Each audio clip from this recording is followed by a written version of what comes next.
Till hast ist Conshooten Suited Kyle, Siapa is Conshooten Tony Stanger. Hi everyone, my name is Tony Stanger McLaughlin and I'll be moderating this panel today. And I'm coming to you representing the Native American Agriculture Fund. And the Native American Agriculture Fund is a trust fund that was established as a result of the Keepsego v. Vilsack litigation representing Native American farmers and ranchers. We're going into our third funding cycle, and through those first few funding cycles, we've been able to not only support financially our CDFIs, but also to add education and training. In the past few years, in 2019, we were able to give out almost $3 million. We did rapid response funding to help our 2019 grantees pivot during COVID and released almost over $350,000 to our CDFIs. And in 2020, we were encroaching towards 5 million, or getting ready to, in total, we're getting close to 8 million, but we just closed our 2021 funding cycle, and we'll be announcing our next funding pool for our 2021 applicants. We have 4 mission areas and 4 eligible entities that we serve, and CDFIs are one of them.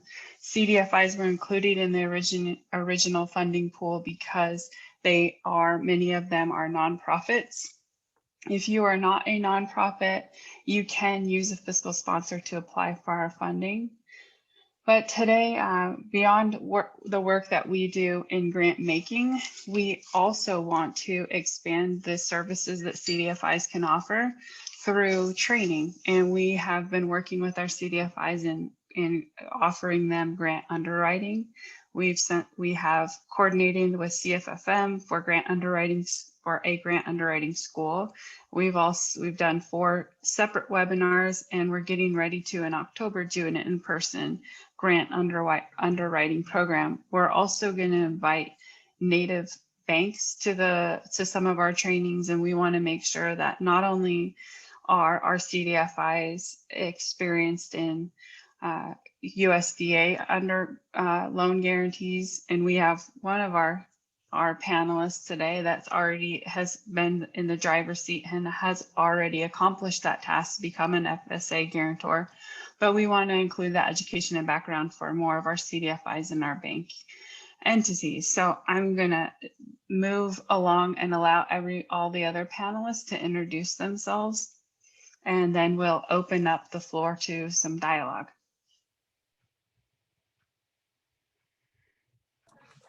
Hi, everybody. Happy to be here. So I'm just going to quickly present about Four-Bands Community Fund. My name is Lakota Bogle. I'm the executive director. We're located in north central South Dakota on the Cheyenne River Sioux Indian Reservation. Four-Bands is an older CDFI. We've been around since about 1999, and we did our first loans in 2000. So I guess we're about 21 years old. And we've sort of created a vertical supply chain of loan products that are needed in your community. We were started and born from the need for the artist community who said they weren't able to access capital locally. So we started with small artist loans and built up into larger small business loans up to 250,000 and even bigger nowadays. And then once you notice that and you begin working in your community, you're noticing your community members need access to credit and build their credit. So we developed credit builder loans.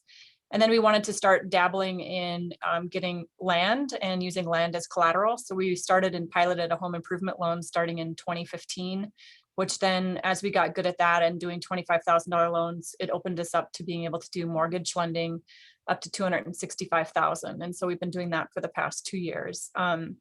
For us, agriculture lending has been a part of the entrepreneurship language that we use in our work. We always, the ag community is about 22% of the economy here. So it's a large part of our economy. And when we talk about entrepreneurs, we always subtly referred to the ag community as entrepreneurs. But in 2015, 2017, we started developing and talking to our board about being more explicit about producer lending and not just agribusiness lending. So we started lending about technically 2.5 years ago for producer lending. And it's just really taken off. It's kind of out of control, actually. The amount of demand that is available for ag lending is huge in the area. And once people realize we started to do that, it's hard to keep up with the amount of capital that we need. So stepping back before I talk a little bit about that is we do have a theory of change at Four-Bands, which most CDFIs do. And ours starts with the point of education, knowing that whoever walks in our door is going to need some level of education about financial tools, whether it's your credit score or how to utilize a budget or how to do a cash flow for your business or do an ag plan. We start with education first. Then we talk about what's the best tool to finance that idea. And it could look like any one of our loan products, or sometimes we can even create new loan products for people. And then we spend a significant amount of time incubating our clients, which is like post-loan technical assistance. Once you give somebody a loan and their dollars and they are sent out into the world to try their idea, they still need that support and follow-up. And so that's what we consider the incubation phase. We also just built a physical incubator space. So we opened that in 2019, where we have 6 leasable spaces for below market rate rent for startup business ideas. And then there's the space of advocacy, making sure that we're constantly and continuously advocating for access to capital for Native Americans. And that can look different. It could look at the local level, the federal level, state level, county level, whatever level of advocacy you need. We generally find ourselves in that space as any CDFI. But currently right now, we noticed a large issue for ag lending was startup ranchers. It was very difficult for a young rancher to get access to capital with no equity and little to no collateral to bring to the table. So we found a lot of niche there, and we're serving most of those individuals. And then we're also at the other end of the spectrum, where we've had some producers who have gotten in trouble with their local banks, who don't necessarily report to the credit bureau, but it was relationship lending, not necessarily cash flow lending. So a lot of them have large amounts of loan debt on their operations and aren't able to cash flow it. And so they found themselves just constantly basically being owned by the bank and needing to escape that. So what we're doing is sort of problem solving with those producers on the best ways to get basically pay off the bank. And then we have a little bit more relaxed terms so the borrower can, survive and actually feel good about the cash flow they have in their budget and buy their groceries and not feel stressed out. So that's kind of the clientele that we're currently serving. And we only serve Cheyenne River right now for ag lending. We don't go off of Cheyenne River for ag lending. We do small business lending for, hair salons to restaurants off the reservation. But as we get more comfortable with taking land as collateral, we may consider moving beyond the Cheyenne River market. But there's such a demand here that we're okay here for the next year or two. And then we did become a FSA guaranteed lender in 2020. We haven't utilized the guarantee product quite yet, but it wasn't, I would love to talk to anybody about it. We were encouraged to do that by Tawny Brunch over and over, and we finally listened and filled out the paperwork and connected with the local FSA officer, and it wasn't that difficult, honestly. And now it's just a matter of utilizing that tool to possibly sell to Farmer Mac, possibly on the secondary market, so that we can get our capital back and continue to lend. I think that we find, the ag space to be really a great space for us, especially as a community organization, in being involved in there. Ag communities, especially if their operations under 100,000, generally the multiplier effect of that individual's dollar stays within the community. So if you keep an operation, a smaller operation under $100,000, those are the folks that are supporting your grocery store, your gas stations, your feed stores, and they're shopping locally. But as they get bigger, they tend to have bigger things, so they go off the reservation. But we find, our producers are in that range, and they are the biggest supporters of the economy to keep things moving. So we like working in this space, and like to support, our community in that way. So I know I talked fast, but I'll hand off to the next person.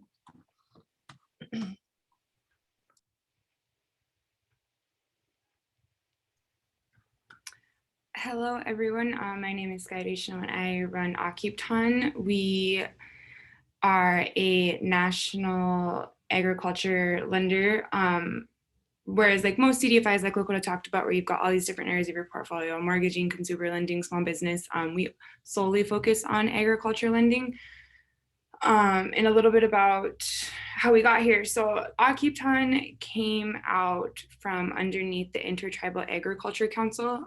So the Intertribal Ag Council, IAC, one of their primary missions is to connect Native producers with the resources that they need to succeed. And oftentimes that's FSA loans, NRCS conservation practices. They've got an American Indian Foods arm. They do a lot of things, but that's kind of their main goal, is to connect Native producers with the resources that they need. And they've been around about 30 years. And through those 30 years of work, their biggest frustration was getting Native producers not just access to capital, but access to fair capital and fair credit on top of it. There was a lot of predatory lending, a lot of discrimination, and all that out there. And so after all those years of frustrations, they just said, you know what, like, we're going to put our money where our mouth is, and we're going to create a CDFI, and we're going to bridge that gap ourselves.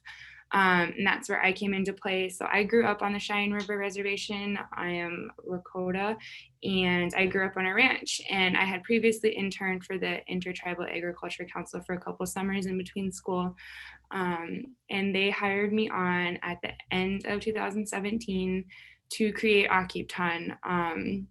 And I spent all of 2018 going to trainings, developing policies and procedures, and trying to grasp my head around agriculture lending and what that meant, and trying to balance borrower prosperity with lender security and what that'll look like in lending in a new way, lending on a more holistic level, making sure that we're really relationship based, and patient capital versus extractive capital, and how can we can do things a little bit different, because we can't keep doing things the same way and expect different results. We really wanted to take like an innovative patient capital approach to our ag lending.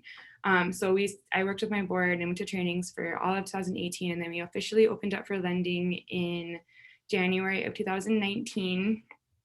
And it's honestly just been off to the races after that. We joined at a really good time. Agriculture lending, Indian agriculture, those are like really sexy terms right now, and people are really into it. So we were created at just the perfect time when that movement was shifting. Akiptan is the Lakota word for working together in a joint effort, and that's really reflective of how we do our lending at Akiptan. Our relationship with our borrowers is really important to us. We want them to feel like this is almost like a partnership, like we're in it with them, you know, like their success is our success. So we really try to, in the technical assistance process and in the aftercare process and everything, we really trying to change that dynamic, because I'm sure as everyone knows, there's a lot of innate distrust in Indian country with financial institutions. So we really try to break down that barrier and let them know that, you know, like, hey, we're all on the same side, and like those relationships are our number one priority. I've talked a little bit about our patient capital approach, but I want to explain that a little bit more. So a lot of times with ag lending at your traditional lenders, because agriculture is deemed to be really risky, there is a risk in agriculture, but there's risk in any industry. My biggest argument to negate that is my own brother is a 4th generation rancher. So if it was that, and that's not uncommon. So if agriculture was really that risky, you wouldn't have 4th, 5th generation farmers and ranchers. But anyways, that's a soapbox for a different day. But so our patient capital approach, like, so when you go to an ag lender at a traditional place, and you want to buy some cows, a lot of times only finance you for a couple years, because cows die, cows don't always have calves, like all these things. And so they have to sell every single calf off the place in order to make the payments at the bank. They don't ever get to grow. They don't ever get to reinvest their profits back into themselves. They don't get to work towards their goals. They're just always working to pay off the bank. They're not working to grow their operation. They don't get the flexibility. And when you keep tight repayment terms like that, one bad year really, really hurts you. And so we wanted to do something different. So we take our loans and we extend them out over a longer period of time so that our clients actually have a decent profit margin to where they can reinvest back in themselves, and they can actually work towards their goals and upgrade equipment if they need to, or upgrade infrastructure, or try new things and different things like that. So that's our traditional style of lending, is just like we do principal and interest, we do our blended payments, and we just term it out longer than what you would normally see at a traditional lender. But the thing that's really cool about what we get to do is what we've kind of coined our investment style loan, our investment style repayment. And basically what that is it's a loan with up to 5 years interest only payments. And with most agriculture operations, they make annual payments. So they got 5 years interest only payments. And then after that, they start their blended payments. But in those 5 years, their payments are so much smaller that they get to keep all their heifer calves. That's what a lot of our ranchers do. We've got, I guess Spring, I can share her story. I've got her permission. But Spring, she's a really, really cool producer we have out in Oregon. She grows her own vegetables. We helped her with a greenhouse, and she grows her own vegetables, and then she sells them to her local community. She donates a lot of food to her local food programs, and then she also does value added stuff. She sells hot sauces, she does salts and scrubs and all these different things. And so she was able to take her profits and reinvest those back into her operation and buy extra greenhouses. And now she's just having this crazy, crazy growth, and it's the coolest story. But because of our flexibility and our low repayments those first few years, it really allowed her to get her feet underneath her and to take off running before having to make those larger payments. And so now she's doing so cool. I want to go visit her again. She's got a great operation out there. But that was really possible because she was only making interest only payments with us for these first couple of years. So it just goes to show that if we try a different approach, this patient capital approach is really, really working in agriculture, just because agriculture is an expensive industry and it takes a lot to get into it. And then with it just being like an annual production cycle. So like 1 year for people in agriculture is like 1 month for a restaurant, or 1 month for a leather shop, or you know what I mean, 1 month for any other industry, because that's how our cycles work. And with that patient capital, we really take a long-term asset growth approach. We want to see those balance sheets increase. We want to, a lot of times they come to us and they're like, all right, I have 50 cows, but I want to get to 100, or I'm selling this many products, but I want to grow, or you know what I mean, like different things like that. So that long-term asset growth and helping them get the equipment, the livestock, the land, and everything that they need is a goal. And all of our technical assistance is catered to your operation, whether you're a beginning farmer, rancher, you're more experienced. We take you where you're at and then help you go from there. And we're actually creating our own financial literacy curriculum this summer. We're doing a series. We're really beefing up our technical assistance this summer, so I'm super excited about that. Oh, and I have it in there twice. Relationships with producers is the #1 priority. And I guess that just goes to show like that really is our #1 priority. We really, really focus on that. After we close a loan, typically in the ag industry, you just see them once a year when they come to make their payment, and it's never like a fun visit usually, and you like drag your feet going in, and we wanted to switch that dynamic up. So we started doing quarterly, just really informal quarterly check-ins with our clients, and right away they're like, why are you calling me, why are you bugging me? And then like shortly after that they call us and they're like, why haven't I heard from you in a while, what's going on, what have you been up to? And it really switches the dynamic. Right away they complain about it, but then after that they really look forward to it, and then like asking the questions, and they know that our door is always open for them. Right before I got on this call, we had a client come in and she was like, hey, this opportunity came up, can I afford it? Let's run some numbers, let's try this, let's see how this works. And so that's really cool to have that relationship, whether it works out or not. And that has nothing to do with our financing with her. She still came in to see if like it was even an option. And then we do like annual financial reviews with our clients, where we break out like their bottom dollar with all their expenses, and like, this is your break-even point, this is this ratio, and this is actually what it means, and all those things, and try to really create a well-rounded borrower, a really informed borrower. Since 2019, the last little 2.5 years of lending, our current portfolio size is around 5 million, and I want to say that's like 87 loans. I'm not as good as code. I didn't have the exact number, but we're somewhere around there. We only lend to Native individuals and Native owned businesses. We don't work with tribes, and they have to be legal agriculture related activities. Right now, because of how we were started, we focus on the ag production side. We don't necessarily do recreational ag or some of that other stuff, but it's definitely an area that we want to get into. we always support our producers getting like little side hustles and trying to generate some extra income with what they've already got going on anyway. So that's definitely an area we want to reach into, but we just haven't yet. Currently, we have a $100,000 loan limit. Those hopefully will be going up because $100,000 is a lot of money, but if you're going to be doing ag lending, it takes a lot of capital just because it is a really expensive industry. But we do operating notes, we do refinancing, we'll buy out their debt from a bank to bring them over to us so that they can have really flexible and patient repayment terms. Startup, expansion, we kind of do it all. We honestly just tell our clients to come visit with us, show us, let's see what your situation is, and then let's go from there. So it's a really exciting process. When I got into this, I didn't quite know like what to expect or what it was all going to mean, but it's been a really rewarding process. I grew up on a ranch, and I thought I would never ever look at another cow again, but here I am like talking about cows all day and couldn't be happier.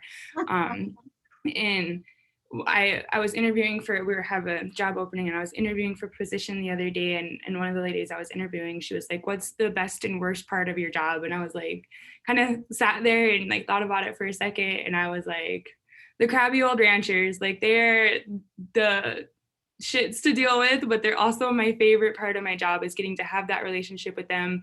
There's nobody that works harder than Native American farmers and ranchers. There's no one that's been through more than Native American farmers and ranchers and faced adversity and still came out on top, and just getting to have that relationship and getting to be a part of their success story has been super, super rewarding for us. I guess that's kind of the medium version of a little bit about us, but Tawny, I'll let you go and introduce Lakota Funds next.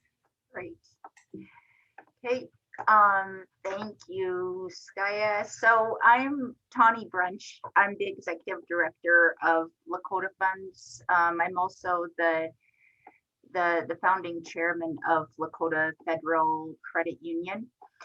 Lakota Funds is 35 years old, so started in 1986, and we were actually the first Native certified CDFI.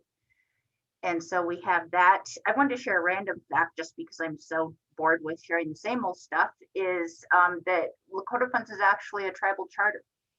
So we're chartered by the Oglala Sioux tribe, which works for us and against us sometimes. But a random fact, we serve tribal members on both the Pine Ridge and Rosebud reservations. We actually started out serving just the Pine Ridge reservation, and then in about 2012, we got a little more motivated to do more lending, basically, and so we opened it up at that time to include an area, a 50-mile radius beyond the exterior boundaries, and so that includes the Rosebud reservation, and that has worked out very well for us. We're a good fit. Rosebud actually doesn't have a Native CDFI at the moment that is providing access to ag loans. We work closely with Tatanka Funds there, who is an emerging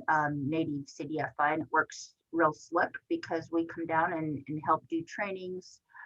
They refer clients, and then we're able to help them with the loan capital, and even do looking at doing some participation loans with them to serve Rosebud.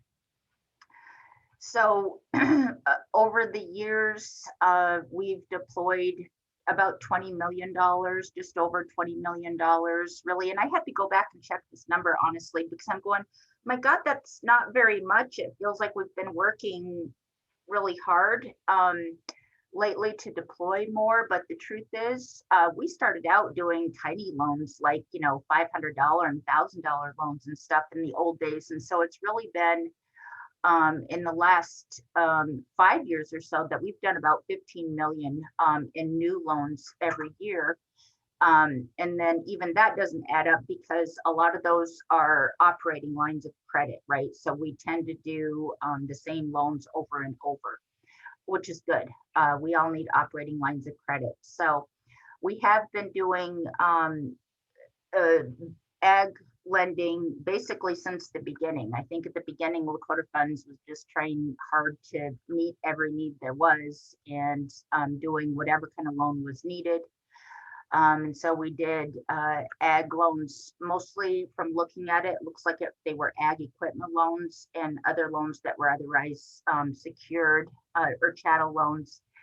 From 1986 to 2005, Lakota Funds did 92 loans totaling $653,000. And I'll just say, along with kind of that went into our big book of best practices, because I will just about guarantee you that every one of them went bad. But we learned a lot. We're still here. So with that, then, in addition to the ag business loans, of course, we do our traditional lending, and pretty much the same as I think most Native CDFIs. Our business loans are bread and butter. They go up to $300,000. We do both term notes and lines of credit. I think we were one of the first Native CDFIs to get out there and just say, why aren't we offering a line of credit? And it's worked really slick for some of our businesses, including our ranchers, but it's also worked really well for our contractors. Our contractors make up about a third of our portfolio, and the operating lines of credit work really slick for them. We also do the credit builder loans still. Even after we have Lakota Federal Credit Union opened in 2012, there's still a decent demand for our credit builder loans, just because we're doing those completely unsecured now. And there's not really any other credit requirements. We control the proceeds, of course, and stuff, and make sure that all of the negative items are paid in full and that we follow up with them. So still a handful of credit builder loans, but the rest get referred down to Lakota Federal Credit Union. So with that, then things really changed for Lakota Funds, I would say, when we applied to become an Farm Service Agency or FSA guaranteed lender. And that was in 2015. So I remember watching a webinar, and I'm not so sure it wasn't OWISTA that put it on, and it was Farm Service Agency on there saying that, you know, Native CDFIs are eligible, to apply. We applied.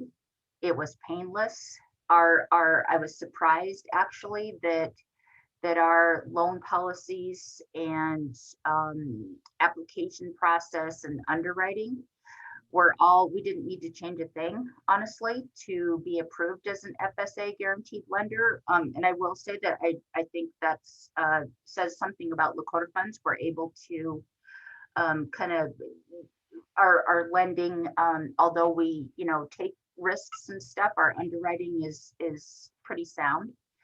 And so that really changed everything for Lakota Funds. Since that point, then in 2015, like Lakota mentioned, our portfolio continues to become more and more consumed by ag loans, which is a good thing. Is everybody impressed with this chart? I did this chart all by myself, so I was pretty excited with it. But look at in 2015, we started out with doing that first year. We did 4 ag loans at $63,000 total. It was 4% of our portfolio, and then you can see the new loans we approved every year, more than doubled every year. The biggest jump you can see was from 2018 to 2019, where our loan volume increased from 718,000 to 2.5 million the next year. And so it was like we're creating our own demand. Just with the more loans that we do, I think it's by word of mouth, etc., that more, we get more requests. The demand is, we're creating our own demand, I feel like, and that will continue to grow. And like Lakota said, it's going to only be limited by the amount of loan capital that we have available. So you can see now in 2021, our portfolio of ag loans is now at 73. We've got 73 loans on the books at just under $4 million. And that's now 68% of our portfolio. So I think the challenge there is, as far as Lakota Funds goes, is these ag loans are great. We love doing them, especially with the FSA guarantee. But the truth is, the way I look at it, the more loan capital is repaid, the more it's generating income for Lakota Funds. The more sustainable we are, the more likely we are going to be around to continue to serve the rest of the market as well. And so I think it's just good all the way around in many ways. I will say the other reason that we saw the big increase there from 2018 to 2019 is because we finally got a big influx of loan capital, and that was actually from the Keep Seagull. I think we got 2.6 million or so, 2.3 of which was all loan capital. And that was huge for us. That really tied in nicely with us being a FSA guaranteed lender and the demand that we were looking at. So that was critical for us. I did look to see too how much we've gotten in the Native American Ag Fund, which has all been loan capital for the most part. We're happy. Well, I guess it's been loan capital and equity grants that we can apply to loans for our ag producers. And that's been in the last 3 years, just under $1 million. So we've been super happy to have that support and that relationship, and hope that that continues. All right, so with that, our ag loans consist of both term notes and the operating lines of credit. Our ag loans are exclusive, not exclusively, I'll say 99% for cow-calf operators. So they're livestock production cow-calf operators. We do have a handful of equipment loans, which range from mostly haying equipment, I would say, and then some, we've got some cattle trucks, cattle pots, and semis and that kind of stuff in there. Seeing a broader range of those kinds of requests, but they all perform very well. We offer ag specific classes for the TA. I guess is more the ag specific classes is our own ag business planning, which we created on our own. I mean, just from our experience and what needs to be, what our ag producers need to be looking at as far as their business plan, and just defining, their current operation, what their hopes are, what their goals are for their operation, and then making sure that that they're understanding where they're at as far as the loan goes and how best to structure that. So we've got that, but then we also do several ag specific classes, and we do those many times in partnership with South Dakota State University and their extension office. We've offered classes on herd health, livestock nutrition and supplements, the grazing management, and then we partner with our local Mary Kay Sell here, who is a bookkeeper just in Martin that we work with closely. And Mary Kay comes in about once a year to do kind of an ag bookkeeping and preparing our livestock producers, our ranchers for the tax time, kind of end of the year stuff, things to be ready for filing their taxes. Otherwise, our ag specific TA, the one-on-one stuff is basically just us helping to make sure that producers are well aware of their cash flow. And I think it's super beneficial to not only see where you're at right now, but to be looking at it 2 and 3 years out. And so a lot of what the specific TA that we provide with our producers, just making sure that they're very well aware of the numbers. And it's not surprising to me because I grew up with that too, where you've got you know, the one little thing that you could count on dad having on his pocket was this little book that had every every calf's number on the tag and what it was before that, if you had to change, and the sex and weight and everything else. So our ranchers are very informed. They know their numbers, and so I think it works well that and very engaged in that conversation. It's a good way to strengthen the relationship that Lakota Funds has with our borrowers. And I think that's part of the reason that these are such good loans. So they're generally annual payments, right? But I will say that the entire ag portfolio is 0% delinquent always. There's no delinquency. We've had one loan go bad in the 6 years that we've been doing this, and honestly just charged that off. It was for 50,000. I can live with that. I'm pretty sure we'll collect it anyway. It was one of the loans that we're doing without an FSA guarantee. I did also look, and even though we have the FSA guarantee, and those are definitely, you know, if it fits, we'll definitely utilize that guarantee. About 43% of our portfolio has got the FSA guarantee on it. The rest of it does not. And I think as we continue to grow our portfolio and are stronger, you know, as a loan fund, we're able to take more risks as well. So that's another benefit. So just to kind of sum it up, I guess how ag lending has been beneficial to Lakota Funds and to our market basically is that our portfolio has more than tripled since 2015. The portfolio health has improved. Like I said, the delinquency on our ag portion is at 0%, but our delinquency overall has dropped from 7% to 2.4%. Our loan loss reserve, I had this super kind of cautious, I'll say nicely, board. And our loan loss reserve honestly was at 24% until we started doing these FSA guarantees. And then of course, with an FSA guarantee, you're only having to consider the portion that's not guaranteed is at risk. And so that was only about 10%, 5 to 10% of our bigger loans we're doing were even at risk.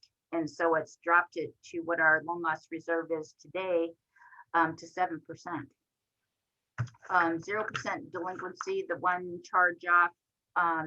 I think with all of this, our growing portfolio, the growing demand that we haven't even scratched the surface of meeting yet, stronger portfolio has made it easier for us to attract more investment in for loan capital. And I think like Sky and Lakota both mentioned, it feels like, you know, ag loans right now are sexy. I mean, everybody wants to be doing this ag lending, whether it's for the individual producer, but I think more importantly, us taking the next step as well in this whole food sovereignty piece. And that I'm hoping that at some point in the future, we're able to work with those individuals who are interested in doing more of the processing and or storefronts that make beef and buffalo available in our local communities. I love the fact that our ag loans allow our tribal members to utilize one of our greatest assets here on Pine Ridge and in Rosebud, basically, and that's the land. So it's driven me crazy over the years, right? That we've got all these wannabe business owners and entrepreneurs with all these good ideas, but to some extent with traditional type businesses, we had to bang our head against the wall of not having the infrastructure, where we live in communities where there are no main streets, there are no storefronts, we don't have the, you know, building or the water sewer whatever curb and gutter, and it would just made it impossible for all of that to be on the individual borrower, and basically don't have larger investment and or the tribe that has the capacity or interest in supporting that. And so with these ag loans, it allows us, our borrowers, our tribal members, to access the land and to make their living off of that. And so it feels really good. Plus, that's, you know, what we want to be doing. I think there's a lot of experience out there on Pine Ridge and Rosebud. I love that these are multi-generational. A lot of the times we're seeing 3 generations working and living and loving it on the same place. And I like the fact that our ag loans are for, we've got some younger producers in our portfolio. There's about 3 of our loans that are for grandsons of producers who are doing the work anyway. And it's just time that they had their own herd, who are under 20 years old. I mean, I know that's not super, super young. My boys, I think, were like 12 when they had their first FSA loan. But it's a good way to make sure that these younger producers have the opportunity to start an operation that will, you know, give it a better chance of growing in a way that can support themselves and their family. I wanted to touch just lastly, I have no idea where I'm at on time, about the secondary market. And that is definitely one of the cool things about doing these FSA guaranteed loans. In the one instance where we were, well, and we're always short on loan capital, but it was shortly after we had some of these guaranteed loans on our books that I decided to break down and just try it to try to access the secondary market. So I reached out to Todd Alexander, who is our local FSA loan officer here in Martin and Bennett County. And he said, yeah, just call this guy, whatever, he's at Servco, and called him up and told him up front that I didn't have any idea what, I'd never done this before, but we do have some guaranteed loans on the books now. Are you interested in buying them? How's this work? And so I identified the 2 biggest loans, of course. And it was like a conversation on the phone that was a few minutes long, because they don't care. They don't care about the borrower. They don't care about Lakota Funds. They only care that it's got the FSA guarantee on it. So it was basically sending him over the paperwork. They bought 90% of the loan amount or whatever, got 3% off of it. So still made a spread on it. But I love the fact that we got our loan capital back. We got to keep the loan on our books. Technically, the borrower was still going to send the payments into us. So it was seamless to the borrower. We were still going to make a decent enough spread. And I thought, oh my God, I'm going to do this all day long. This is the greatest thing ever. And here, I got nervous about that loan, honestly, because they were struggling a bit at the end of the year, and I decided to buy it back. We had the capital to be able to buy it back, and so we did that. But I will say that it was good to have that experience. And then on the other hand, it kind of pisses me off that it took us having FSA guarantees before we got to have any experience with the secondary market. And so even though we're Native CDFIs that are 20 plus years old and have a pretty good track record of, you know, performance and of repayment, we have no access to the secondary market except through those guarantees. And so in some ways, it's made me, I feel like, a better advocate, always pushing for that secondary market, and or if that means more access to guarantees on the kinds of loans that we're doing as Native CDFIs. So that's what I know.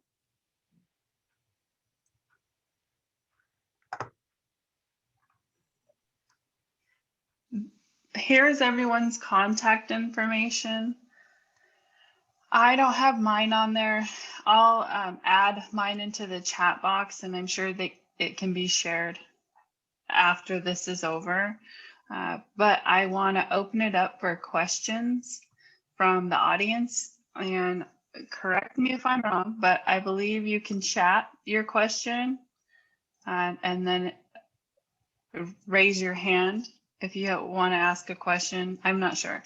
Sorry, I should have asked that question before we started, but I just wanted to. Correct. Okay, all right. And I just wanted to share a little bit more about NAF. Our funding is private funding. Although it was a federal settlement, when the money, finally the litigation had ended and NAF was stood up, the Native American Agriculture Fund, our money is private. So you can get really creative on how you utilize the funding from NAF. And we just finished our 2021 funding cycle, and we're hoping to stick to our current annual cycle, which is the last 2 years. It's opening on April 1st, and we stay open for 2 months. So looks like we already have a question. Or no, that's all right. If you can chat or raise your hand for questions. In the meantime, while we wait for the next question, I have a question for the panelists. And that is, you briefly talked about it, but I wanted to ask, how do you secure collateral? I know that's a big impediment for everyone especially if you're working on restricted land, on trust land. How do you maneuver that? Both of you are FSA guarantors. So, well, two of you are. So if you can answer that question, how do you secure collateral and creative ways that you've been able to do so? Lakota, can I let you take the land part? We haven't done any land guarantees. So we do livestock, and that's the other beauty of these FSA guaranteed loans, is that's the only requirement. So when I've got a producer who wants to buy 50 head or whatever, we know that the collateral is covered. So we will file the UCC, the EFS, whatever, so that we'll take the livestock is all that's required for both the term note to purchase it and the operating note annually. Yeah, and just to follow up on that, because a lot of our portfolio is cow-calf producers too. When you follow the UCC and the EFS is the really cool part about it, because then when they take their calves to the sale barn in the fall and they sell their calves, they do Joe Rancher and Akiptan, Joe Rancher and Lakota Funds. So like you're for sure getting your payment unless they sell things illegally, but then you've got other problems too. But when they take it to the sale barn and they do that, your name is on that check with them. So you have to sign off on that check before they can deposit it anywhere, and it makes it really, really secure in order to get that payment. Yeah, and we do that as well on top of taking trust land as collateral. So we actually work with the Bureau of Indian Affairs and the realty office, the local realty office. So it starts with an appraisal and finding an appraiser that is willing to do trust land, and then actually filing, getting a certified TSR and putting your mortgage on the TSR. So we go through that process, and truthfully, you hear these horror stories about the TSR and getting your mortgage listed on the TSR, but after you begin to work with your realty officers over a period of time, you can shorten that period of time it takes to get a certified TSR with you listed as a mortgager. It just depends, but right now the gap is, it's started at like 6 months and it's closing closer down to, we've done some in 2 weeks, depending on how busy they are, but I would say 3 months is about an average of how long it takes to get the certified TSR back with us listed as a mortgager. It's not perfect or clean, but it's definitely worth doing. And then you've also got to work with the peripheral entities like your title company and what that looks like. You've got to file that in multiple places like your tribal land office as well. And then just really educate the borrower about what it means to be listed as a mortgager on the TSR, because no matter what happens with that land, you will have to go to probate court. Even if the farmer rancher has a will, if you put any trust land up, it has to go to probate. So just be prepared as a lender that you're going to have to wait for that to follow through if it goes to that, if you have to go through probate in order to get the collateral. I make it sound so easy, don't I? Presto, really 2 weeks? That's excellent. Yeah, that was great. It must have been a good 2 weeks for the BIA at that time. The realty office must have had lots of other, not much going on then. So Well, one of the things that we're doing at the Native American Agriculture Fund beyond lending is that we're working with a consultant, a contractor right now to prepare data. And this data that we're collecting, we did 6 initial reservations. Now we've expanded it to 12. But the data that we're collecting, a majority of it is publicly available, but it's publicly available in a multitude of areas. We're condensing that and we're hoping to provide that to all of our eligible entities because everyone can use that in some capacity or another. But when you're talking about using land or even using your cattle, one of the things that producers had often had issues with when seeking loans from USDA was they could be a border landholder where they're right on the reservation's border, and the outside non-native farmer that abuts them is going to get a lot more money, but it's the same land and they're utilizing the same natural resources, the same water systems. And we're trying to reduce that. We want to make sure that tribal producers are on the level playing field. When we get closer to sharing some of the initial work, we're definitely going to invite our CDFIs in because in order to make proper business decisions, you need to know the value of what you're working with and the potential value and trends. So that's exciting. That's coming down the pipeline. We also have another exciting venture that we're working on with the Farm Credit Bureau. So if you would like to hear more about some of those collateral things that we do beyond lending, please look at our website. It's in the chat box and join our listserv and be in the know as we do our webinars as well as the services that we hope to provide. This work that we're doing, we're going to expand. We're hoping to get an MOU between the Department of Agriculture and the Bureau of Indian Affairs. And eventually this will be in national in scope, and not only will it help individual producers, but it will help tribes in relation to natural disasters and disaster planning and insurance in that respect. So the second question, I don't see any questions in the chat box. I don't see any hands raised, so I'm going to ask another question. Well, And Tony, that I is- just want to, I just want to riff off that real quick. I think that there's no easy way to talk about the land issues that are holding just the growth of Native American wealth, like without talking about the racial equity issues that we're having here.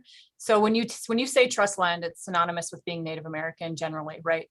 And so when a banker or a regular financial institution says they can't lend to you because it's trust land, I mean, it's hard to separate the race out of that. And that's what's happening right now in growing wealth for Indians is it's racist. And arguments about valuation of land that sits right next to regular deeded property is a result of that mindset that sort of bled onto that. And so the value of the property isn't different, but what it is banks devaluing the trust land asset because of the liquidation process in the event of default, right? So there's so many reasons that they can justify in their head through all these financial underwriting tools or these delinquency tools they use, that they feel like it's justified to devalue that asset that we absolutely have to advocate and break down in order just so that we can grow wealth within Indian country. So can't wait for the conversation, obviously. And I think it's very important work that all of us on this call should be talking about, because you can't separate race from trust land anymore.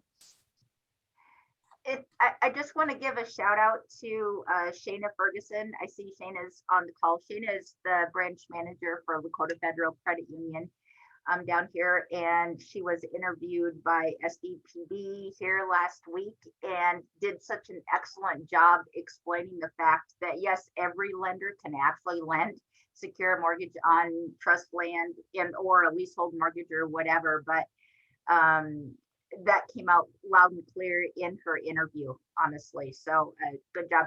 She of course was referring to mortgage lending, but I think it's about time that we call out these lenders who have been saying it can't be done. It can. We're doing it all day long. I think that utilizing the CDFI network or any one of your other collaborative approaches, such as this venue that we have right now, would be a wonderful opportunity. And hopefully we can codify that in some type of success story manual that we can share, because I worked in the Department of Agriculture and I worked in the Office of Civil Rights when we were settling the Keep Seagull case, and I sifted through thousands and thousands of claims, and majority of those claims, when they went to their local loan officer, they were told, we don't lend on trust land, period. And so part of it's twofold. We're also working with, and many of you know, Janie Hipp, our former CEO, is days away from being confirmed as the next general counsel, the highest ranking lawyer at the Department of Agriculture, the first time a Native has ever sat in that position. So we're really excited for her. And one of the things that her and I did when we worked in the Office of Tribal Relations together at USDA was train the Office of General Counsel, the lawyers within USDA, but we also had a plan to train everyone down to the field so that if you walked into an office, you wouldn't have to wait for someone who had knowledge on working with tribes. Because even in Oklahoma, I was cold calling offices once, and I was told in Oklahoma that there was only one person who could make that happen on allotted land. And that person was on a detail for 5 months in another area. So they just were telling people, see you later. And then you'd miss, your deadline for crops, or you would miss a payment from a loan that you already had. You wouldn't get an operating loan. There were so many things that could occur because there wasn't people with the knowledge to be able to help facilitate your loan. So part of what we do, even though we're a private organization, is also reach out and try to solve some of these bigger issues, including institutional training. If you all have any training, that would be a wonderful opportunity for us to work together on how we can provide that information to the Department of Agriculture. And it doesn't just have to be the Department of Agriculture specifically. We often focus on that because that's where our issues and ultimately our funding derived from. But that's future dialogue. So I'm going to ask one more question as we move towards the end of our time. And that is, what does technical assistance and the process of technical assistance look like within your CDFI?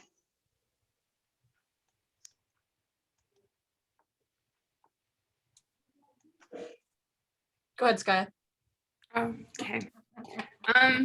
We're kind of actually beefing ours up and like changing it a little bit more and trying to figure out how we can do things better.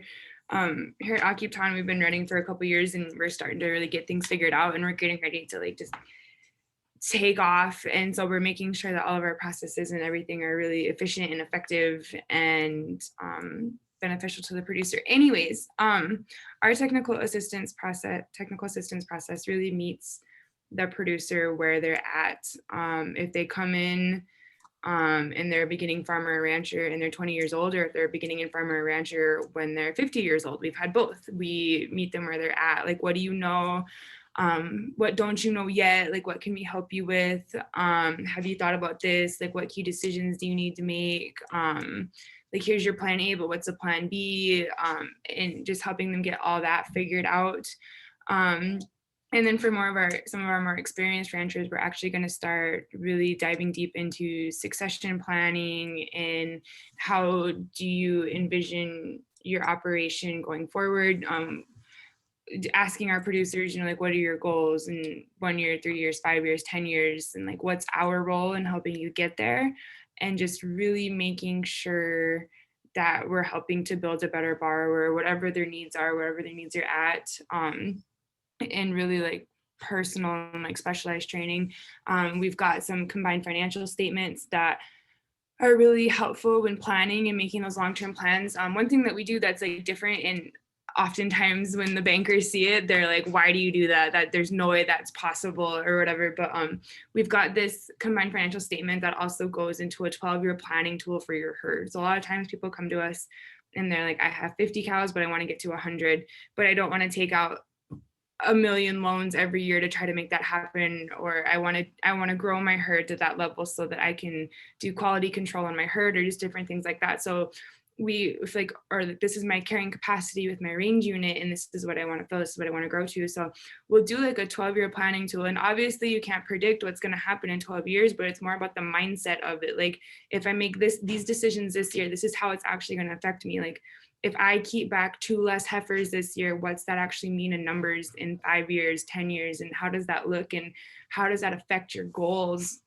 We try to be really goal oriented in that aspect. We want our producers to work hard to accomplish their goals, not work hard out of like fear of paying us back, or you know what I mean?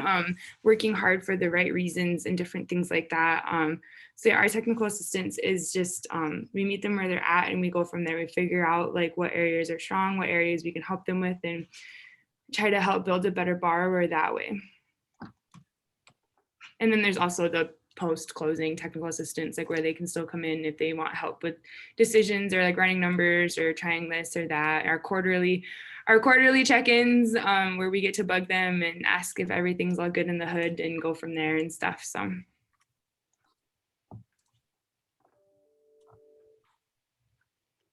Yeah, I think you covered it well, Sky.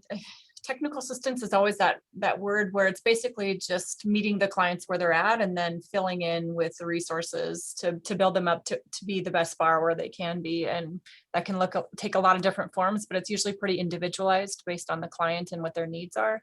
But you know, starting as a nonprofit, you grow those services and those you fill in the gaps basically. So if Skye doesn't have the technical assistance, she reaches out to one of her partners and says, well, how would this person needs retirement, you know, education? Where would I look for that information at? And that's what the network is for. The network of CDFIs working in this space is for. So it'd be nice to grow this network so we can all support, you know, the producers within our economies. I forgot to mention the number one like working with producers tip that I have figured out, like the key to cracking those crabby old ranchers and to getting them to like open up and visit is just cuss the weather. If the second they walk in your office, if you just say, geez, that damn sun won't quit shining or something, it hasn't rained in so long. If you can cuss the weather, like that is like, and then you let them rant for like 5-10 minutes before ever talking about business, like that's the number one icebreaker with these guys, is just to cuss the weather. Like right now we're in a drought, so like that's ranchers like favorite things to complain about right now. So if you can like do that and let them talk about it for like 5-10 minutes and then start talking to them about their operations and their goals and their plans and their hopes and dreams and kind of go from that. But it's technical assistance with those guys is hard. With ranchers is hard because they're so, I don't know if secretive is the right word, but they've just been burned a lot by financial institutions and they've never got to work with someone that's really on their side like Native CDFIs are. Set in their ways, maybe. What's that? I said set in their ways, maybe. Yeah. There's so, my dad has told me some of the lies he's told his banker, and I wouldn't loan my dad $10. Like there's no way. I would not. But it's just because they've never had to work or got to work with a lender that's like on their side. And so it's like breaking down those barriers and trying to get them to relax and to realize that. And like the number one tip that I can ever have, farmer, rancher, any kind of ag producer, anyone in agriculture, if you can cuss the weather, like that's going to get them to open up. If you can talk about the weather for like 5-10 minutes, that's like half the secret to success right there, because then they start to open up, then they start talking about like how the weather is affecting their operation and how this and that, and then it kind of just goes from there. But I try to share that tip like everywhere I go. If you can cuss the weather, like you're getting those guys on your side right away. So I think it's like whatever we do, honestly, it boils down to relationship. It just having working with the borrower for long enough that they realize, like Skye is saying, that you're on their side, that you're not like any other bank if they've been with a bank before. I wanted to point out the example of maybe additional TA. I don't know if it would be TA, but kind of just a result of the kind of relationship that we have with our producers. I think we all did PPP loans for our ag producers this last year. And that was something that kind of caught them off guard, right? Because I called them. If I had the opportunity to, submit those applications for our producers, I wanted to do that, where they maybe had been working with a bank that they couldn't beg to do it for them. I'm calling them or texting them or whatever to see if they're interested, to get their stuff in, take a picture of it. You don't have to come in, send it, make it as easy as possible, because we have the existing relationship. I think we did like 100 PPPs. It was nothing huge, about 1.7 million. But I will guarantee you that that we're going to get some new applications. New people are considering going with Lakota Funds. They didn't know what we were about before. definitely worth it all the way around, not only for the producer, but also for Lakota Funds. I think that's like one of the coolest thing about like us. We fill the gaps like with with you guys doing like the PPP loans and just offering those services and like the technical assistance that no one else does. I think that's the really unique thing about Native CDFIs and what we get to do. Just because we're not all heavily regulated, we get to we have laws we have to follow, but we're not heavily regulated to where we can do a little bit of what we want to do and we can really bridge some gaps because we don't have shareholders to keep happy or different things like that. So. One of the things. Go ahead. Go ahead. Nope. I'm going to change topics, so go ahead and finish. No, I was too. So your topic's good. Let's Okay. When you just what you just said, you don't have shareholders. So one of the things that we believe makes Indian country special and unique is that a lot of our products and services, especially through CDFIs, but just in general, the way that we operate is they're community based. They're not profit based, which makes a lot of tribal agricultural enterprises ripe for food hubs or for cooperatives. And we're working in that area. We're offering on August 2nd through the 5th, we're hosting in conjunction with the National Cooperative Foundation and the National Cooperative Business Association, a training. And that's on our website now. I just tried to upload the flyer, but it wouldn't let me. But if you go to our website under news, or if you're part of our listserv, then you'll have received that. It's going to continue to go out weekly. But just knowing that tribes, like I said, they're ripe and they're actually protected from a lot of the impediments that people find, especially in the area of food hubs. Because they're community-based and based on the betterment of the entire community and everyone within that community as opposed to a profit margin. So I encourage you to participate and look for that as well. Go ahead, Lakota. Yeah, no, that was good. Mine was just about like what's going to be happening with the new ARP, the American Rescue Plan, and the new opportunities that's going to be faced, the egg producers in our economies are going to be facing, and sort of the roles that we have as CDFIs to help advise them on what that looks like if they are one of the selected few that are able to get some of their direct loans repaid. There's a lot of opportunity there. And I think, we're all sort of waiting for that information to come out from the federal government as we wait for these lawsuits to hopefully disappear. And if anybody has any questions, I think there's a need for that within the space to begin talking about how do you begin educating your farmer ranchers what to do if this happens for them. So just want to put that out there that we're paying attention to that. We're aware that's happening, and we're just sort of waiting for what's next for the opportunities there. Thankfully, one of the things that are included or that proposed to be included is that special set aside that will go towards taxes during that debt relief. And in former litigation, that has been something, or settlement negotiations, that came back to bite people in the butt, not having that tax preparation ahead of time. I believe there's already a couple curriculums that were developed for some of the natural resource settlements that came out, but just to help your producers be aware that there is a set aside that goes to the IRS. There's always a lot of IRS fraud that happens, not an IRS as an agency, but people, third parties that will try to tap into that. And I know when Q Siegel settled, people would get emails and phishing frauds and phone calls saying, we're going to process this, but we need your bank account and social security. So just to be aware of that as that comes down. There's over 31 billion allocated and overall in ARP. So we hope that that will eventually reach many of you.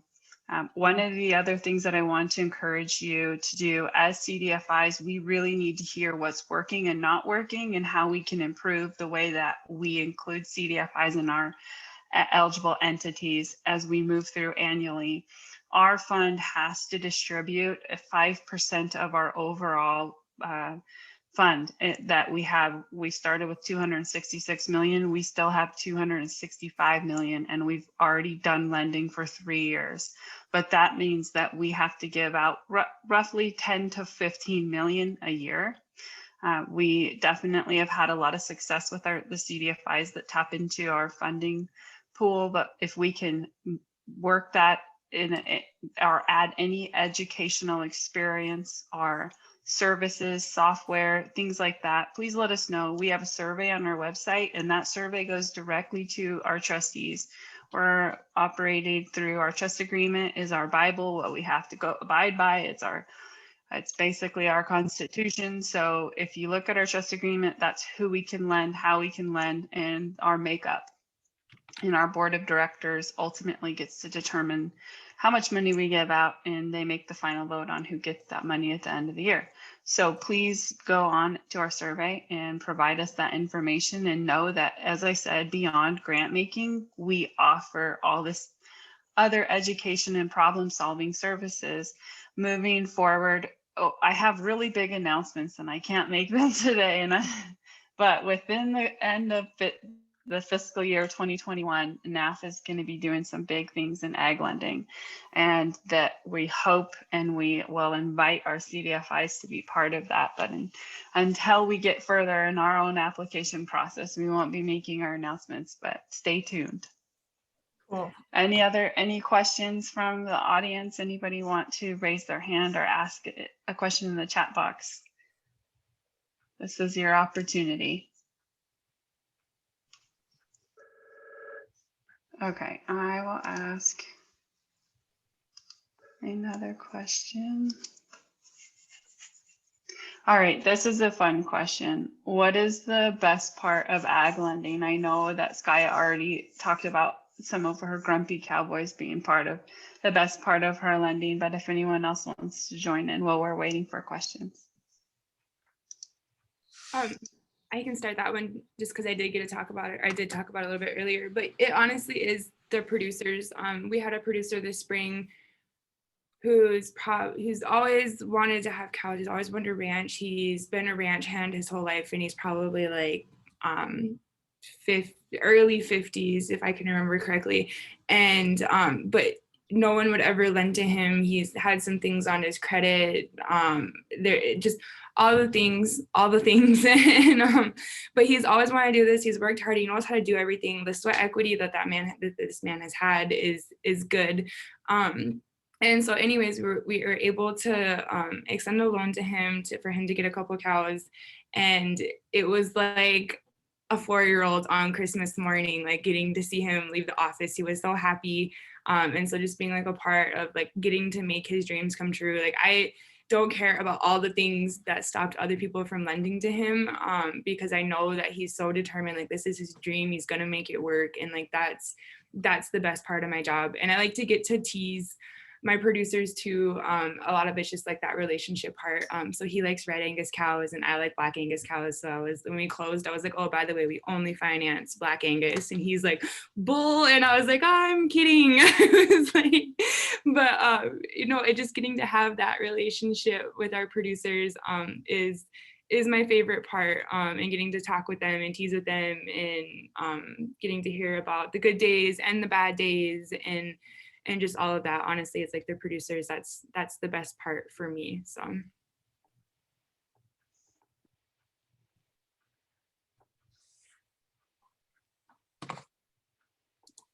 Yeah, mine is, that's obviously a good one. Obviously working with clients is the greatest part, but I would say, this moment in time in this history that we have, if we can figure out this valuation of land and helping people, leverage it, we can really change the momentum of growing Native American wealth. And so I get passionate about that. And I mean, it's as basic as taking a piece of land or a mortgage and trying to walk it to your county office, and just, I guess, the barriers that you overcome with your client as you're walking side by side to go file that mortgage at the county level. And just, it's mind blowing that anybody could ever accomplish this alone without advocates on the side. So I think this space that we're currently working in is really exciting, because if there's anything we're good at, it's advocating for the change of the systems, and we can't expect the individual to overcome the structural. And that's what we're here for. We're here to help them overcome the structural, because if it wasn't for us walking into that county office with them, they probably would have gave up and lost the generations of owning that specific piece of land and passing on that lifestyle, which this really is lifestyle financing. It's not really business financing. It's a lifestyle, a livelihood, a way of living. And we get to be a part of that as a partner in it, and also just walk through the struggles as well as the ups and the positives with them. So to me, it's good to be in the space, and hopefully we can change the momentum around, you know, Native American wealth by being in this space. So. Perfect.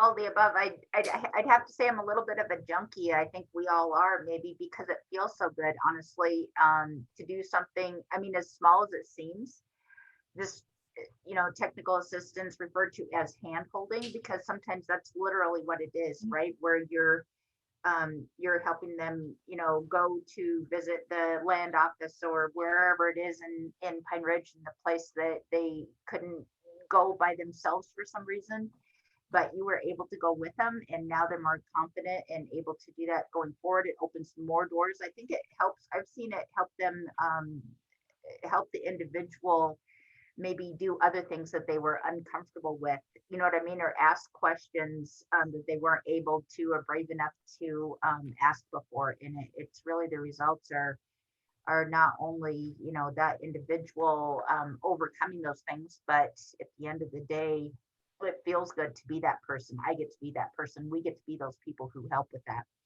and grow the economy, create, you know, in tribal members who are more sustainable, all of the above. So it's what we get to do. I thank you for sharing all that. It does warm my heart that we are able to do that in Indian country, and that NAF is able to be part of that as well. I know that we're here to talk about agriculture today, and oftentimes that discussion seems remote in rural parts of the world, but some of the funding that we've been able to provide has been combining urban Indian projects and native producers, and connecting not only production-based food, but also some of the traditional foods, and bringing them into a larger market.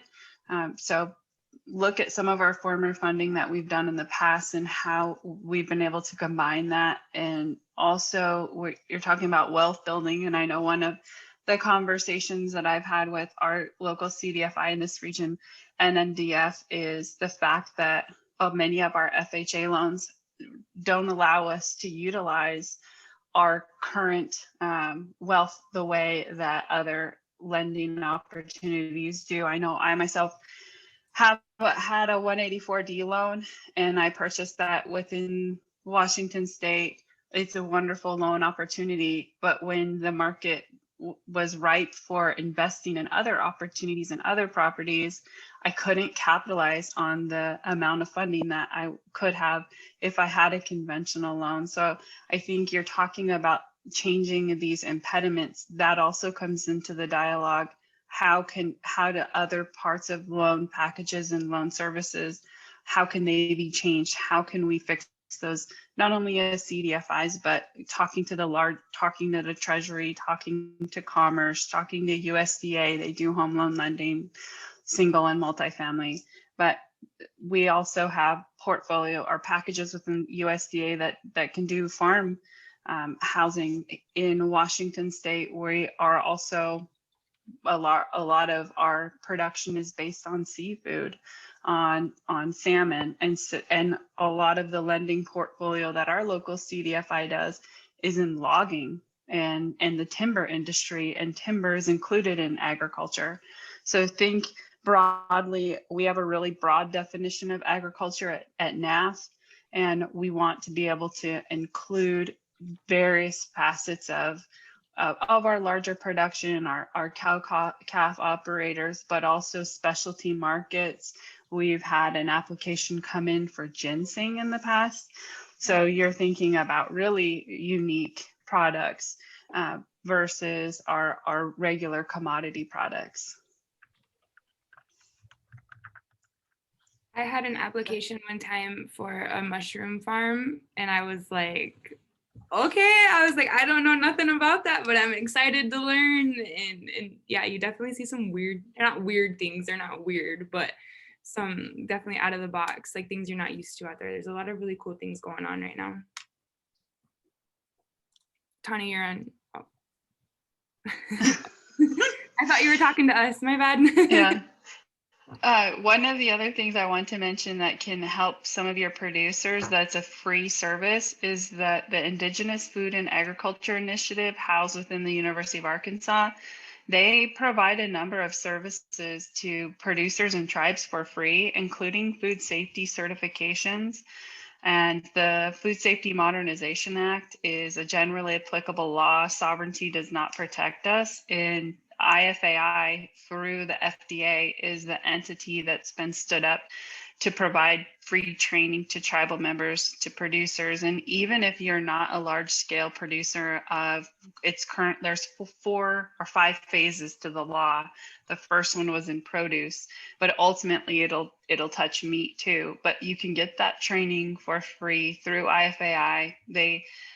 They're in the past, we had a training in conjunction with Indian Agriculture Council's annual meeting, but I think if there's an annual meeting of CDFIs, we could also train CDFIs, and CDFIs can become train the trainers. So you can conduct your own training for the Food Safety Modernization Act certification, but they also they've done how to establish yourself as a business, utilizing the resources they have within the law school. So if you do not want to be a sole proprietor, you want the protection of being an LLC, an S Corp, whatever it might be, they can help you do that. They also will help tribes when they're doing their ARMPs.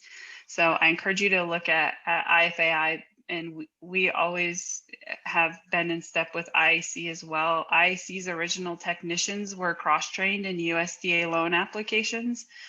I think that's a good opportunity where CDFIs could work with our IAC, and we could, we at NAF could help provide an additional training. That initial training that we did with the first set of IAC techs, they each got about $10,000 worth of training across USDA. But I think that's something we need to pick up and could really help not only your loan, those that you're serving now, but it could open it up to having them apply not only for a USDA farm loan, but housing loans, just complementing each other, holistically working together. All right, I see a question in the chat box, or this is to everybody. It was Okay. I was just responding to Danny's question about the climate crisis. And I think we've been getting asked that question a lot more than usual. So I just explained it quickly about just how the crisis impacts some of the work we do. And for us, just on the plains, it's about planning for water and what that could, how it could change the environment for planning for their operations. And I don't know if Sky or Tawny had anything else to talk about in ways that you see the crisis, the climate crisis impacting the work that you're doing with your ranchers or farmers. Yeah, there's interest in like the conservation programs and different things like that. But I think also the unique role that CDFIs can play is just in financing the innovative ideas that do combat climate crisis. Just because, like I mentioned before, like we have laws we have to follow, but we're not heavily regulated. We don't have shareholders. Like we can finance unique things and unique ideas. Like that's what we're in our communities for. So as long as there's collateral and cash flow, you know what I mean? Like, so that's also another role that we can play in the climate crisis, is just financing some of the innovative ideas around the, or for me specifically around the agriculture industry, but for all the other CDFIs as well. I'll say that I think that most ranchers are used to weather being a contributing factor to their, it's not even necessarily their success that creates challenges, honestly, but I think for anybody who's been doing it their whole life, they know that they'll live through it or whatever. I will say that I like the fact that we've been partnering more and more with, or kind of just aware of the different programs out there to help our tribal members bring more access to water to their range units through EQIP's, the NRCS EQIP program. And we have a good relationship with the EQIP office. So I feel like EQIP, of course, will provide the funding for producers to put in more fence, to make better use of their range unit, to put in water tanks, solar panels for water, whatever that takes. But unfortunately, EQIP is on a reimbursement basis. And so that's where Lakota Funds comes in then to provide the upfront capital for that. And then we're paid in full. So it's a win-win. But I think the more we can lift that program up at Lakota Funds level, the more our tribal members will access those programs because they'll need to.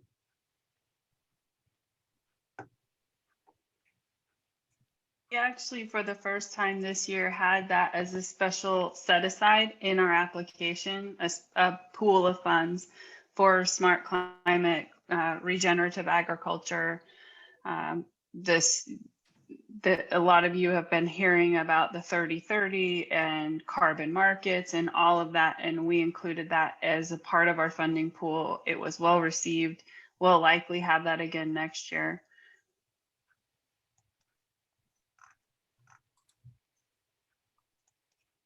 Any other questions, comments?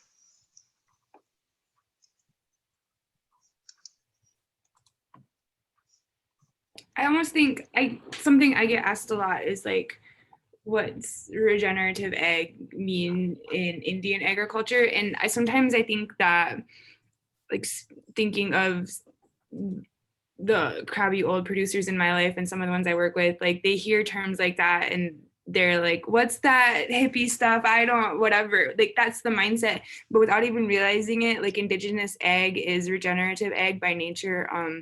We all care about the land. We all want to take care of our land. I think that is just the mentality of some of those old guys. They don't want to think of it that way, but it is. They all do. They want to do good. Nobody wants to hurt the land. You know, like, they do the EQIP programs. They do. There's CRP programs, CSP, and like, they do all that because they care about the land, and they don't, like, that's a really important resource to Indian country. And so I think just by nature, indigenous ag is regenerative ag as like a whole.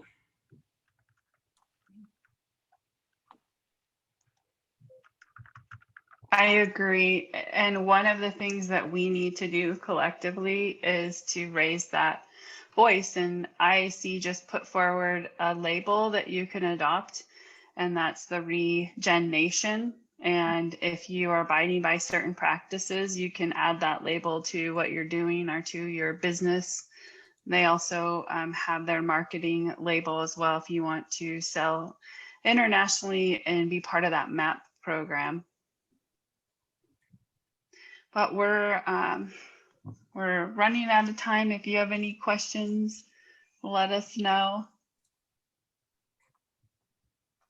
And if anyone wants to make a final comment.